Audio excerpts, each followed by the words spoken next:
Hello and welcome to our November module. This month's content is all about giving your full attention to your beginning teacher. Our outcomes for this session include understanding the importance of the communication process, barriers that disrupt conversation, and strategies to help remove some of those barriers. Because we are in the disillusion phase in the stages of beginning teaching, otherwise known as cry in your car season, this session will help equip you with some easy think-abouts to help you be more present when working with your beginning teacher. Our success or failures as educators hinges on our ability to communicate clearly, build relationships, and support each other. Amazingly, it all starts with not only showing up for the job, but also communication. The communication process usually begins with an intended message, an idea, thought, opinion, or statement that someone wishes to share with the listener or listeners. As simple as it sounds, however, a funny thing happens to that message. Interference messes with the message. Like static on the radio, interference is anything that stands in the way of us sending or receiving our message. While sometimes the message is unclear, it's not always due to the other person. Sometimes it is how we are listening or paying attention to the individual. So why is it so difficult to listen? Time, stress, and the need to constantly multitask during conversations are all very common barriers. Oftentimes, even if we try to provide the time for the conversation and set aside our to-do list, our capacity to attend can be disrupted by nonverbal cues. Human beings are highly attuned to nonverbal signals of others. In an effort to add some humor to our learning, let's observe Sheldon from The Big Bang Theory. Learn about the beauty of nonverbal cues. As you watch, take mental note of what is going well, or maybe not so well for Sheldon and his message delivery. Hello, I'm Dr. Sheldon Cooper. Welcome to Sheldon Cooper Presents Fun with Flags. Now, Fun with Flags is not just for the flag aficionado, it's also for the flag novice. So to help me with that, please welcome my friend, neighbor, Penny. Hello. So, Penny, I understand you would like to learn more about flags. Yeah, I can't tell you how many times I've been at a party where everyone's talking about flags and I just couldn't join in. Well, you came to the right place. I'm sorry, can we just pause for a minute? What's wrong? I just think it might look more natural if you talk to me instead of the camera. You know, like a real conversation. It's something we work on in my acting class. Interesting. A few people in the comments section have said that my delivery is robotic. Perhaps that isn't the compliment it sounds like. Yeah, let's try it again, and maybe this time you could work on your body language a bit. You know, when you're all hunched like that, you're shutting the audience out, but when you're relaxed and open, you're inviting them in. Right. And which one do I want? Let's try open.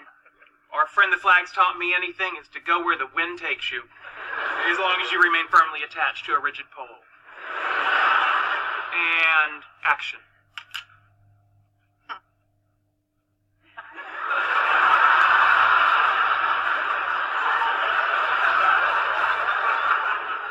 So, Penny, what sort of flag questions keep you awake at night?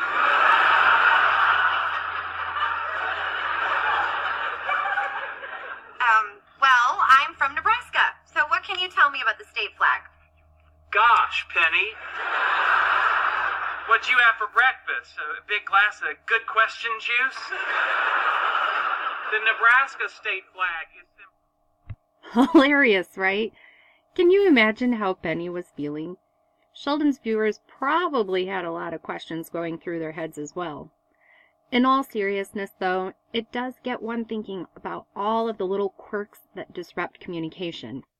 Now, after watching the non-example, think of a time when you felt like someone was truly listening to you. What nonverbal cues indicated this person was providing their full attention? You can take the time to pause this module and answer now in the reflection document, or wait until the end. It is up to you. We signal our full attention first, non-verbally. Our nonverbal cues typically fall into 3 categories: physical, vocal or paralanguage, and breathing.